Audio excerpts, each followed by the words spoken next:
And I have to say a little, yeah. Last February, we went to the Super Bowl to promote the movie, Sugar Ray. And they, I don't know if you've ever been to the Super Bowl, they have a whole floor of the ballroom. The ballroom is filled with press. They camp out there all week.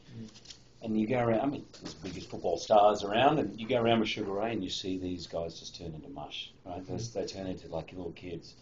He's unbelievable. I mean, he helped me so much from the boxing, mentally, what it's like to be a boxer. A lot about, I was trying to trace through what it'd be like for someone like Charlie, whose livelihood has always been boxing. It's the only thing he knows, you know. And I always thought of Charlie not educated in any way. He's like a kid who thankfully found boxing at the right time. Otherwise, he would have been in jail, and that was his life. And now it's rendered useless. He's been discarded from that, and he's trying to make a living in this new kind of world, the only world he knows. But I said, what's that like, you know? And I said, you know, when you were champion of the world, what's it like when you give it up? How do you find that? What happens? And he talked about the sacrifices he made as a boxer, you know, family-wise, the loneliness sometimes of being a boxer, the difficulty of being out.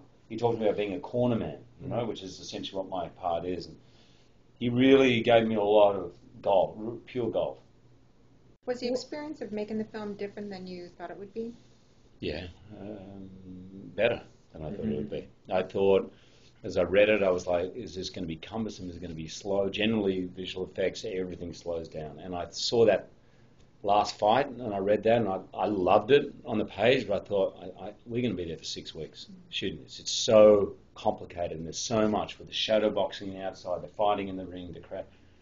And we shot it like so quickly because there was this whole new way of shooting. We never felt bogged down.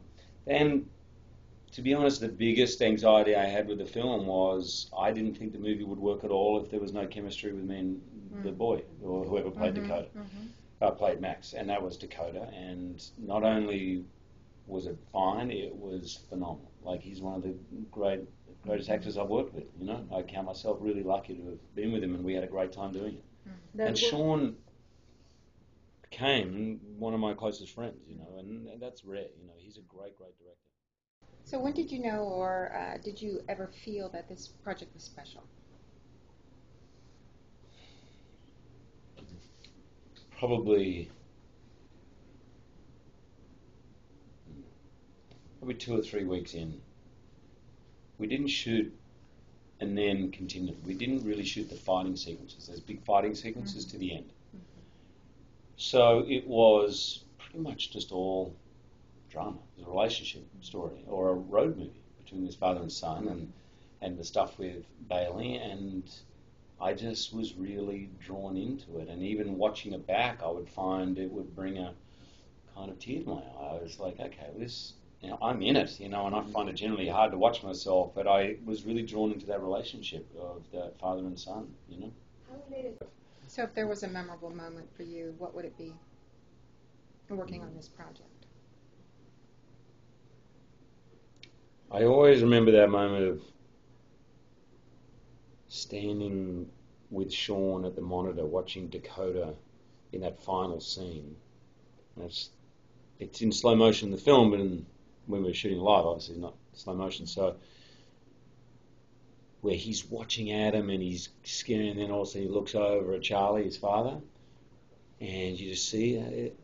I was already kind of in love with this kid, you know, Dakota. I had such affection for him, and his tear rolls down his eye, and all of us were just like, because it crystallized to me what this movie's about. You know, in a way, everyone's trying to, this kid is putting all his hopes into Adam, but really what he wants is a dad.